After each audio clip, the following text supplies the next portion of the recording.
Let's talk waiver wire hitters and Mark Vientos. We talk about him every day. He keeps on hitting 2 for 3 with a walk, 2 doubles, a run, and an RBI. He is up to a 293 batting average with an 897 OPS.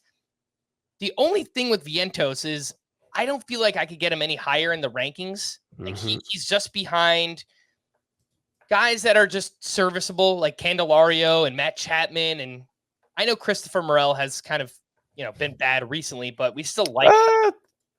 He's just been bad. We can just say, I had Chris Morel on my second half breakouts list, so I still have some hope, but his OPS starts with a 6, if I'm not mistaken. Well, would you drop him for Vientos?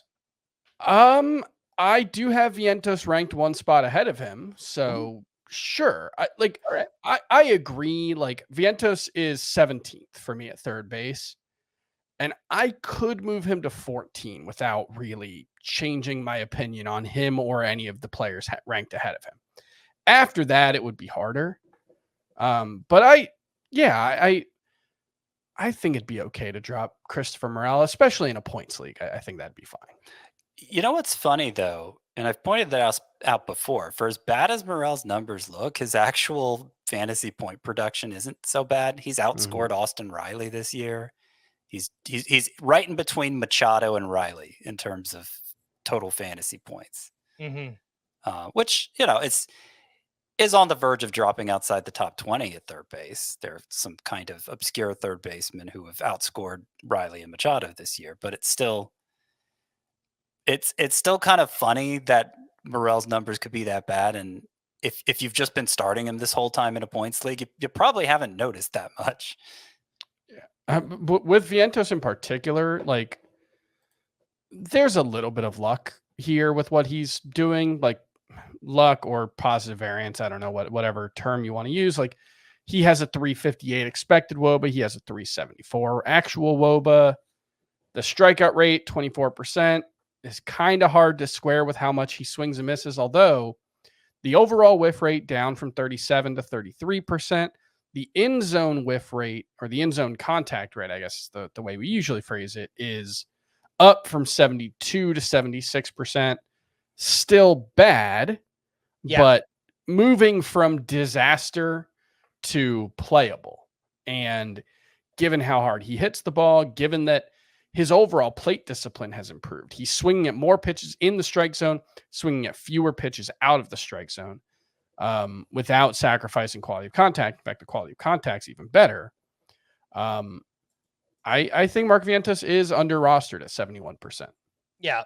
The zone contact is something that stood out to me because 76.5% is actually pretty bad, but it could be something where, he kind of changes his approach with 2 strikes and, he's just done a better job in that way. Or maybe a month from now, his strikeout rate will be 30%. I mean, that's not out of the realm of possibility. We will see where he goes from here.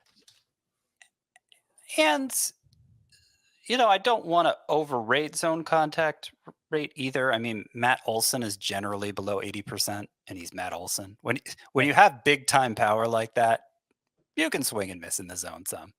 I just remember last year it was, I think Zach Geloff was around 75% for most of the season. And we were like, yeah, it's bad, but he succeeded. And then he came in this year, and now he's striking out over 30% of the time. But just for some context. Go ahead. I mean, it's another interesting data point, but it doesn't say everything on its own because no data point does. And if you just sort league leaders and zone contact rate by the highest and then by the lowest, you'll find good players on each of those lists. And last year, his 72% mark would have been a bottom 3 mark in baseball.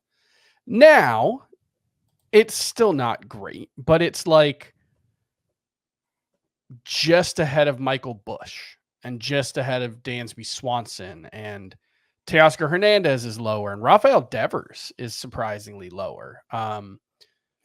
Some guys who strike out a ton, like Brent Rooker, is a little higher than him, but also Shohei Ohtani, who doesn't really strike out very much at all, is 1% ahead of him. So I think it's all the combinations, right? And it's the fact that while he is still swinging and missing too much overall, the fact that he's swinging at fewer pitches outside of the strike zone, that's where more of the swings and misses live. And so, avoiding that, I think is as big of a deal as, cutting the strikeout or the swinging strike rate. So are we a Mark Vientos podcast? Like, do we all generally like him? 100%. Yeah. I mean, I have him like 17th at third base. I don't know if that makes me a Mark Vientos guy, but I'm buying in. I think he should be, based on how well he's played since he returned in mid-May. I think Mark Vientos should just be universally rostered until he slows down. Fair enough. Let's move on to Zack Netto, who continues his fine season. 3 for 4 with his 12th home run, 2 runs, 3 RBI. He has 12 homers and 14 steals on the year. He's 50% rostered. I just don't know that number needs to be higher. And I've been the Zack Netto apologist. Me, Chris too. I know you like him. But only 2.3 fantasy points per game. It's just, if he's 50% rostered, he probably just needs to be rostered in category leagues anyway, right? Zack Netto? Yeah, I mean, he's on pace for close to 2020, but it's a really blah 2020. Yeah, like if you can accept that answer. He's 13th among shortstops and home runs. He's 8th in stolen bases, but he's got a low batting average. He doesn't get a lot of the other 2 stats. So yeah, I don't think he's a points league starter at all. I think he's a middle infielder in a categories league. Fair enough. Some names in deeper leagues, and for the second day in a row, Lawrence Butler has been picking things up. 2 for 3 with a double, a walk, a steal, and 2 RBI. His last 9 games, he's batting .345 with 3 homers and 3 steals. Max Schumann trying his best to fend off Jacob Wilson. 2 for 3 with his 9th steal, and in his last 11 games, he's batting .367 with 2 homers and 5 steals. So far, so good for Matt Wallner since getting called back up. He had a big doubleheader, 3 for 6 with his 3rd home run. He has homered in back-to-back days. Joey Loperfido had a big game, 2 for 4 with a triple, a homer, 2 runs, 2 RBI.